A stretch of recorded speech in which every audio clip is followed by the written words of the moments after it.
ጤና ይስጥልኝ የተወደዳችሁ ተከታታዮቻችን ምጣኔ ሀብታዊ እድገት ለማህበራዊ ዋስትናችን በማለት ተግቶ ከሚሰራው ገበያ ሚዲያ የጥር 20 ቀን 2018 ዓመተ ምህረት የዕለቱን የምዕራፍ 1 የዜና ዘገባችንን ይዘንላችሁ ቀርበናል። የዜና ዘገባችንን ስፖንሰር ያደረገልን አጋራችን ደግሞ የሮሃ ፎሬክስ ቢሮ ነው። በዜና ዘገባችን ላይ የሮሃ ፎሬክስ ቢሮ የዕለቱን የምንዛሬ ተመን የምናሳውቃችሁ ይሆናል። በዜናዎቻችን ላይ የተመረጡ ምጣኔ ሀብታዊ፣ ማህበራዊና ሌሎች ወቅታዊና አዳዲስ ጉዳዮችን አካተናል። እንድትከታተሉን እንጋብዛችኋለን። በቅድሚያም አርዕስቶችን።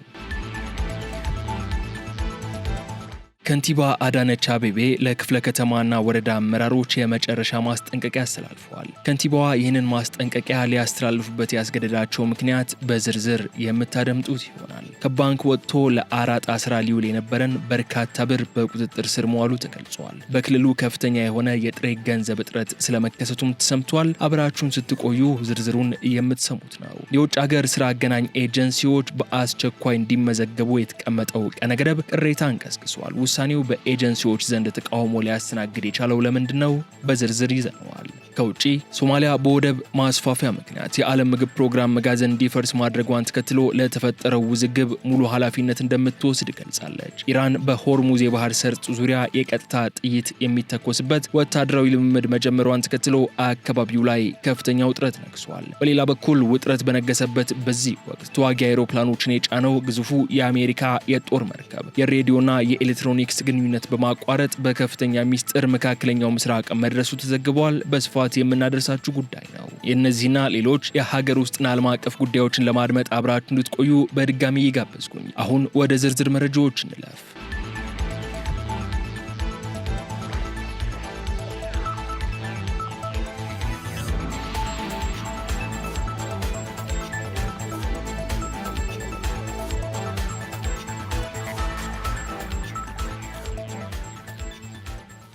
ከንቲባ አዳነች አቤቤ ለክፍለ ከተማና ለወረዳ አመራሮች የመጨረሻ ማስጠንቀቂያ አስተላለፉ። ከንቲባዋ በከተማዋ በሚገኙ የስፖርት ማዘውተሪያ ሜዳዎች ላይ እየታየ ያለውን ያልተገባ የዋጋ ጭማሪ በተመለከተ ለሚመለከታቸው አካላት የመጨረሻ ማስጠንቀቂያ ሰጥቷል። ይህን ማስጠንቀቂያ የተላለፈው ከነዋሪዎች በተለይም ከወጣቶች ዘንድ በተደጋጋሚ የሚነሳውን የዋጋ ጭማሪ ቅሬታ ተከትሎ ነው ተብሏል። በዚህም የስፖርት ሜዳዎች ለሕዝብ አገልግሎትና ለወጣቶች ስፖርታዊ እንቅስቃሴ ተደራሽ መሆን ሲገባቸው አላስፈላጊ በሆነ ክፍያ ምክንያት አገልግሎቱን ማግኘት አዳጋች የሆነ መምጣቱን አስተዳደሩ ገልጿል። ይህን ተከትሎም ከንቲባ አዳነች በሰጡት መመሪያ የስፖርት ማዘውተሪያ ሜዳዎች የተገነቡት ለትርፍ ሳይሆን ለማህበረሰቡ አገልግሎት ነው ሲሉ አስገንዝበዋል። በመሆኑም አላስፈላጊ የዋጋ ጭማሪ በማድረግ ወጣቶችን ከሜዳ እያራቁ ያሉ አካላት በአስቸኳይ ድርጊታቸውን እንዲያቆሙ አሳስበዋል። በተጨማሪም ማስጠንቀቂያው በቀጥታ ለክፍለ ከተማና ለወረዳ አመራሮች እንዲሁም ሜዳዎቹን እንዲያስተዳድሩ ኃላፊነት ለተሰጣቸው አካላት የተላለፈ መሆኑ ተገልጿል። ከንቲባዋ አክለውም ባስተላለፉት ማሳሰቢያ ከዚህ በኋላ በስፖርት ሜዳዎች አገልግሎት ላይ የሚታይ ማንኛውንም ብልሹ አሰራርና ከልክ ያለፈ የዋጋ ተመን ከተማ አስተዳደሩ በዝምታ አይመለከትም ብለዋል። እንዲሁም አሰራራቸውን በማያስተካክሉና የህዝብ ጥያቄን ችላ በሚሉ አካላት ላይ አስተዳደራዊና ህጋዊ እርምጃ እንደሚወሰድም የተገለጸ ሲሆን ሜዳዎቹ በተመጣጣኝ ዋጋ ለወጣቱ ክፍት እንዲሆኑ ጥብቅ ክትትል እንደሚደረግም ትዕዛዝ ተላልፏል።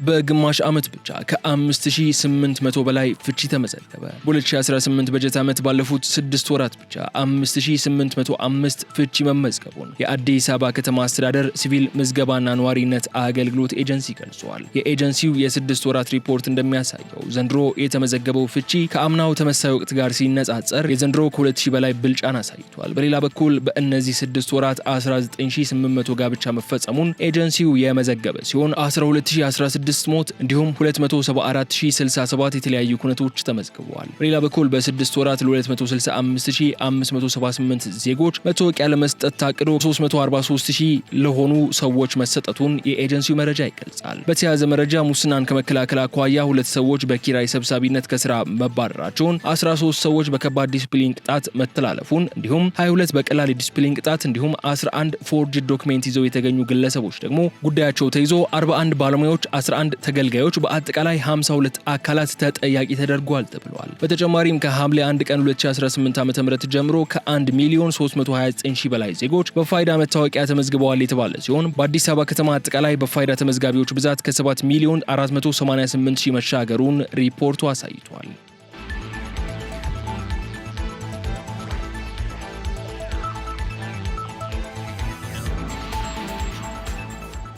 የስራና ክህሎት ሚኒስቴር ለውጭ ሀገር ስራ አገናኝ ኤጀንሲዎች በአስቸኳይ እንዲመዘገቡ ያቀረበው ጥሪ ቅሬታ አንቀሳቀሰ። የስራና ክህሎት ሚኒስቴር በአዲሱ የውጭ ሀገር የስራ ስምሪት አዋጅ ቁጥር 1389/2017 መሰረት ነባርና አዲስ የስራ አገናኝ ኤጀንሲዎችን በ5 ደረጃዎች ተከፍለው በአስቸኳይ እንዲመዘገቡ ጥሪ ማቅረቡን ተከትሎ በዘርፉ ላይ ከፍተኛ ስጋት ተፈጥሯል። ሚኒስቴሩ ጥር 19 ቀን 2018 ዓ.ም ባወጣው ይፋዊ ማስታወቂያ ኤጀንሲዎቹ አስፈላጊውን መስፈርት አሟልተው በ3 የስራ ቀናት ውስጥ ብቻ የመዝገባ ደብዳቤ እንዲያስገቡ ያሳሰበ ሲሆን ይህ አጭር ጊዜ ግን በኤጀንሲዎች ዘንድ የማይቻልና አዳጋች ነው በሚል ተቃውሞ እየቀረበበት ይገኛል። በአዲሱ አሰራር ስርዓት መሰረት ምዝገባው የሚከናወነው ኤጀንሲዎችን በ5 እርከኖች በመመደብ ሲሆን ለአንደኛ ደረጃ ምዝገባ 20 ሚሊዮን ብር ካፒታልና $250,000 የዋስትና ገንዘብ የሚያስፈልግ ሲሆን ቢያንስ 50 ሰራተኞችን ማስተዳደር ይጠበቅባቸዋል። እስከ 5ኛ ደረጃ ባለው ዝርዝር ውስጥ ደግሞ ዝቅተኛው መስፈርት 5 ሚሊዮን ብር ካፒታልና $50,000 ዋስትና ሆኖ ተቀምጧል። ሚኒስቴሩ በእያንዳንዱ ደረጃ ላይ የኤጀንሲዎች ቁጥር ገደብ ወይንም ኮታ መኖሩን በመጥቀስ ተመዝጋቢዎች የቀረበውን የገንዘብ መጠን ቀድመው በማስያዝ ሂደቱን እንዲጀምሩም አሳስበዋል። ይሁን እንጂ የኤጀንሲዎች ተወካዮች የቀረበው የ3 ቀን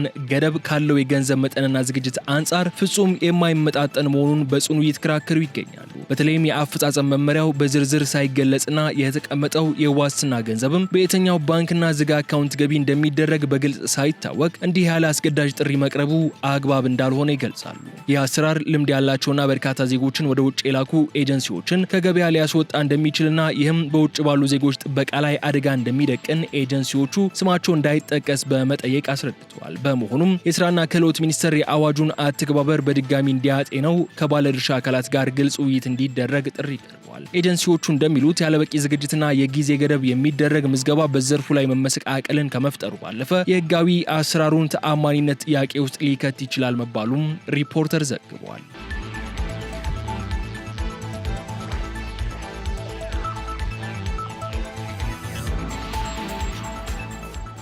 ከ12,000 በላይ ተሽከርካሪዎች ከ2 ቢሊዮን ብር በላይ ደረሰኝ እንዲቆርጡ ማድረጉን ቢሮ አስታወቀ። የአዲስ አበባ ከተማ አስተዳደር ገቢዎች ቢሮ በበጀት ዓመቱ 6 ወራት ውስጥ 12,272 ተሽከርካሪዎች ላይ ቁጥጥር በማድረግ የ2,253,691,000 ብር ደረሰኝ ማስቆረጡን አስታውቋል። የቢሮው የታክስ መረጃና ሽያጭ መመዝገቢያ መሳሪያ ዳይሬክቶሬት ዳይሬክተር አቶ ተሾመ ዱጉማ በተሽከርካሪዎች ላይ የሚደረገው የደረሰኝ ቁጥጥር በዋነኛነት ፍትሐዊ የታክስ ስርዓትን ለማስፈንና የህግ ተገዥነትን ለማላቅ ያለመ መሆኑን አንስተው በተለይም በተሽከርካሪዎች ላይ የሚካሄዱ የቁጥጥር ስራዎች ዋነኛ ዓላማቸው በከተማ ውስጥ የሚካሄዱ ግብይቶችን በደረሰኝና በደረሰኝ ብቻ እንዲፈጸም ለማስቻል መሆኑን ገልጸዋል። ቁጥጥሩ በሁሉም አካባቢዎች ተጠናክሮ እየተከናወነ መሆኑን የገለጹት አቶ ተሾመ በዋናነት በመርካቶ በመግቢያና መውጫ በሮች በቀን እንዲሁም በምሽት ጭምር የሚከናወን ተግባር መሆኑን አብራርተዋል። በተጨማሪም ያለ ደረሰኝ ግብይት በመፈጸም የተያዙ ተሽከርካሪዎች ቁጥር 1987 ሲሆን ደረሰኝ እንዲቆርጡ የተደረጉ ግብር ከፋዮች ደግሞ 2318 መሆናቸውንም ተናግረዋል።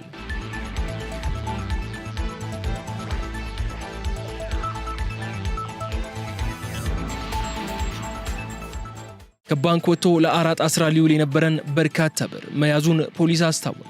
የኢትዮጵያ ብሔራዊ ባንክን አሰራር በመተላለፍ ከባንክ ወጥቶ ለአራጣ ስራ ሊውል የነበረን ከ2.2 ሚሊዮን ብር በላይ ገንዘብ መያዙን ፖሊስ አስታውቋል። በትግራይ ሰሜናዊ ምዕራብ ዞን የኢትዮጵያ ንግድ ባንክ እንዳስላሴ ሽረ ዲስትሪክት በጥሬ ብር እጦት እየተፈተነ እንደሚገኝ ብሎም በከተማዋ የሚገኙ የኤቲኤም ማሽኖች በጥሬ ብር እጥረት ከስራ ውጭ ከሆኑ በርካታ ቀናት መቆጠራቸው ይታወቃል። ይህ በእንዲህ ያለ የዞኑ ፖሊስ የባንክ አሰራር ከሚፈቅደው ውጪ ወጥቶ ለህገወጥ የአራጣ ስራ ሊውል የነበረን ከ2.2 ሚሊዮን ብር በላይ ጥሬ ገንዘብ እጅ ከፈንጅ መያዙን አስታውቋል። የዞኑ ፖሊስ በሰጠው ቃል መሰረትም ጥር 14 ቀን 2018 ዓ.ም በከተማዋ ቀበሌ 04 ጥሬ ገንዘብ ከባንክ ውጪ አድርጎ በማከማቸት ከ3-5 በመቶ ኮሚሽን በማስከፈል የአራጣ ስራ ሲያከናውን የተገኘ ግለሰብ ከእነ ኤግዚቢቱ በቁጥጥር ስር ውሏል። በርካታ ጥሬ ገንዘብ ከባንክ ወጥቶ በግለሰቦች እጅ መከማቸቱ ምክንያት የአካባቢው ህዝብ በቁጠባ ካስቀመጠው በካሽ አውጥቶ ለመጠቀም ተቸግሯል ያለው ፖሊስ ከባንክ አሰራር ውጪ በመንግስትና ህዝብ ገንዘብ በድብቅ የሚነግዱ ግለሰቦችን በማጋለጥ ሁሉም ርብርብ ሊያደርግ እንደሚገባም ተገልጿል። ተሰምተዋል። ከቀናት በፊት በስራ ጉዳይ ወደ እንዳስላሴ ሽረ ከተማ ተጉዘው የነበሩት ፕሬዝዳንት ታደሰ ወረደ በበኩላቸው በትግራይ መልሶ ጦርነት ይቀሰቀሳል በሚል ኃላፊነት የማይሰማቸው ግለሰቦች በርካታ ገንዘብ ከባንክ ውጭ በመያዝ ህዝቡን በአራጣ ለማሰቃየት እየሞከሩ ነው ሲሉ መናገራቸው ይታወሳል። የእንዳስላሴ ሽረ ዲስትሪክት ደንበኞች ገንዘብ ለማውጣት ወደ ባንክ ሲገቡ የሚፈቀድላቸው 2000 ብር እንደሆነ በመቀለ ከተማ የሚገኙ የንግድ ባንክ ቅርንጫፎችም ለአንድ ጊዜ የሚፈቀደው የጥሬ ገንዘብ ወጪ ከ50,000 ብር ወደ 10,000 ብር ዝቅ እንዳደረጉት ተናግረዋል። በተለያዩ መንገዶች ከባንክ ወጥቶ በግለሰቦች እጅ ከሚገኝ በቢሊዮኖች የሚገመት ብር ከሂሳብ ወደ ሂሳብ አዙረው ካሽ ለመቀበል እስከ 5% ኮሚሽን እንደሚጠይቁ እንዲሁም በዲስትሪክቱ ስር የሚገኙ የኢትዮጵያ ንግድ ባንክ ቅርንጫፎች አሁን ዋና ስራቸው ከሂሳብ ወደ ሂሳብ ማዘዋወር ብቻ ሆኗል በማለትም ነዋሪዎች አብራርተዋል።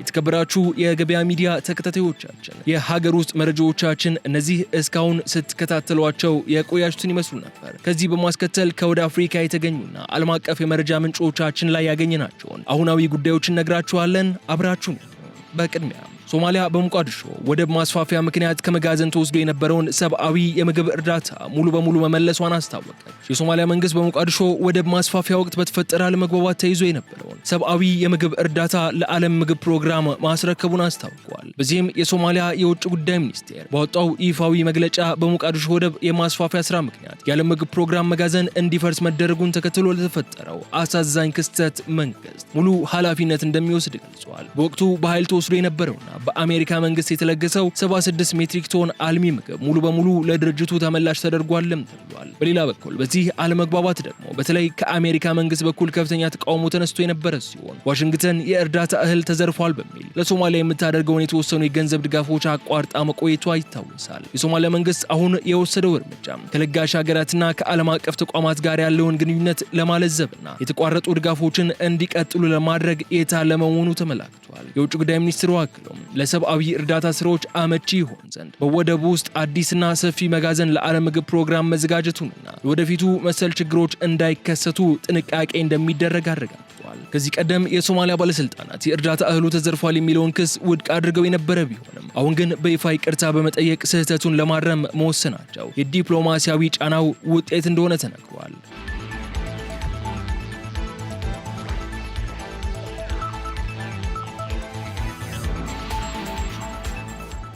የአሜሪካው ግዙፍ የጦር መርከብ ዩኤስኤስ አብርሃም ሊንከን ሙሉ የሬዲዮ ግንኙነት አቋርጦ መካከለኛ ምስራቅ ደረሰ። በኢራንና በአሜሪካ መካከል ያለው ወታደራዊ ውጥረት በከፍተኛ ደረጃ በጨመረበት በዚህ ወቅት ተዋጊ አውሮፕላኖችን የጫነው ግዙፍ የአሜሪካ የጦር መርከብ ዩኤስኤስ አብርሃም ሊንከን መካከለኛው ምስራቅ መድረሱን የአሜሪካ ባለስልጣናት ለሮይተርስ የዜና ወኪል አረጋግጠዋል። መርከቧ ወደ ቀጠናው ስትቃረብ ማንኛውም አይነት የሬዲዮና የኤሌክትሮኒክስ ግንኙነት ሆን ብላ በማቋረጥ በከፍተኛ ሚስጥር ጉዞዋን ስታደርግ መቆየቷም ተገልጿል። ይህ ስልታዊ እርምጃ መርከቧ ያለችበትን ትክክለኛ ቦታ ጠላት እንዳያውቀውና ሊሰነዝር የሚችለውን ጥቃት ለመከላከል ታስቦ የተደረገ ነው። ፕሬዚዳንት ዶናልድ ትራምፕ ባለፈው ሳምንት በሰጡት መግለጫ መርከቧ ወደ አካባቢው እንድትንቀሳቀስ ትዕዛዝ መስጠታቸው አሳውቀው ነበር። ፕሬዚዳንቱ ይህን ውሳኔ ያስተላለፉት በኢራን ውስጥ ለሳምንታት የቀጠለውን ህዝባዊ ተቃውሞ ተከትሎ የአገሪቱ መንግስት በተቃዋሚዎች ላይ የሚወስደውን የኃይል እርምጃ በመቃወም ነው። ትራምፕ የአሜሪካ ጦር ወደ ኢራን አቅራቢያ እንዲጠጋ ቢያደርግም ሁኔታው ወደ ቀጥተኛ ጦርነት እንዳያመራ ያላቸው ምኞት ሲገልጹ ግን አንጠቀምበትም ብዬ ተስፋ አደርጋለሁ ማለታቸው ይታወሳል። ከአውሮፕላን ተሸካሚ መርከቡ በተጨማሪ የፔንታጎን ተጨማሪ ተዋጊ ጀቶችና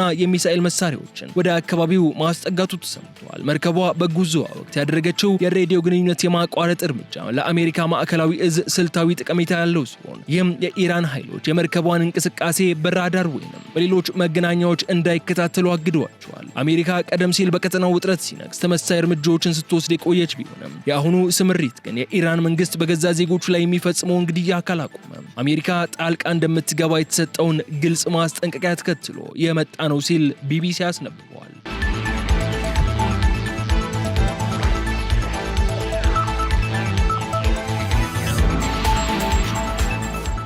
በመጨረሻም ኢራን በሆርሙዝ የባህር ሰርጥ ላይ ወታደራዊ ልምምድ መጀመሯን ተከትሎ ከአሜሪካ ጋር ያለውን ፍጥጫ መባባሱ ተገለጸ።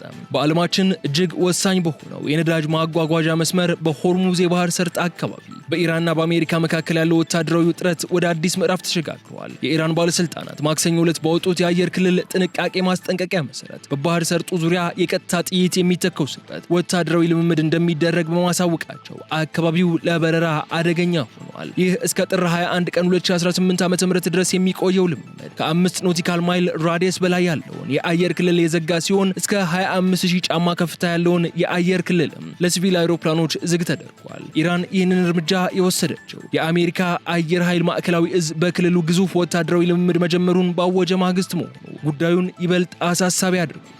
አሜሪካ በፕሬዝዳንት ዶናልድ ትራምፕ መሪነት የዩኤስኤስ አብርሃም ሊንከን የተሰኘውን ግዙፍ የጦር መርከብ ወደ ቀጠናው የላከች ሲሆን ይህም በኢራን ላይ የሚደረገውን ወታደራዊ ጫና ለማሳየት የታለመ መሆኑ ይነገራል። ዋሽንግተንና እስራኤል በኢራን ላይ ያለውን የአስተዳደር ስርዓት ለመቀየር ያላቸውን ፍላጎት በይፋ እየገለጹ ባሉበት በዚህ ወቅትም አሜሪካ ማናቸውም አይነት ወታደራዊ ጥቃት እንደ አማራጭ የምትወስደው መሆኑን አስታውቃለች። ለዚህ ዛቻ የኢራን ባለስልጣናት በሰጡት ምላሽም ለማንኛውም የአሜሪካ ጥቃት ፈጣንና ሁሉን አቀፍ የአጸፋ እርምጃ እንደሚከተል አስጠንቅቀዋል። በተለይም ጎረቤት ሀገራት የአየር ክልላቸውን ወይንም መሬታቸውን ለአሜሪካ ጥቃት ክፍት ካደረጉ እንደ ጠላት እንደሚቆጠሩ የኢራን አብዮታዊ ዘብ አመራሮች ገልጸዋል። ይህ በእንዲህ እንዳለ በኢራን ውስጥ ያሉ የኢኮኖሚ ቀውስና ተቃውሞዎች መቀጠላቸውን እንዲሁም የሀገሪቱ የበላይ መሪ ወደ ምሽግ መግባታቸው የሚነግሩ ዘገባዎች በቀጠናው ላይ ያለውን ስጋት ይበልጥ ከፍ አድርገውታል።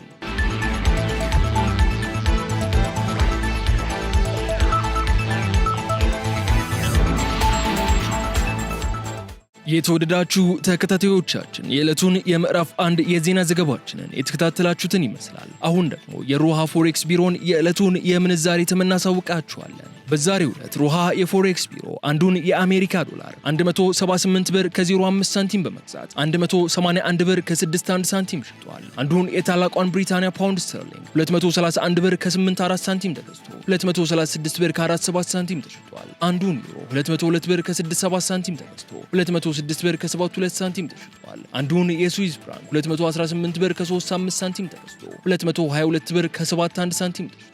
አንዱን የደቡብ አፍሪካ ራንድ 9 ብር ከ81 ሳንቲም ተገዝቶ 10 ብር ተሽጧል። አንዱን የአረብ ኤምሬትስ ድርሃም 47 ብር ከ85 ሳንቲም ተገዝቶ 48 ብር ከ80 ሳንቲም ተሽጧል። አንዱን የአውስትራሊያ ዶላር 106 ብር ከ72 ሳንቲም ተገዝቶ 108 ብር ከ85 ሳንቲም ተሽጧል። አንዱን የሳውዲ አረቢያ ሪያል 47 ብር ከ09 ሳንቲም ተገዝቶ 48 ብር ከ03 ሳንቲም ተሽጧል። አንዱን የቻይና ዩዋን ደግሞ 24 ብር ከ53 ሳንቲም ተገዝቶ 25 ብር ከ02 ሳንቲም መሸጡ ሮሃ የፎሬክስ ቢሮ ይፋ ያደረገውን የዕለቱን የውጭ ምንዛሬ ተመን ያሳያል።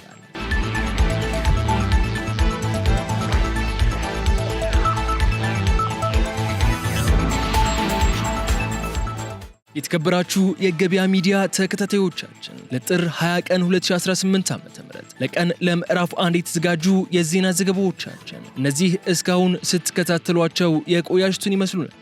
በቀጣይ በሌሎች ዘገባዎች መልሰን እስክንገናኝ ድረስ መልካሙን ሁሉ እናንተ ተመኘን። ሰላም።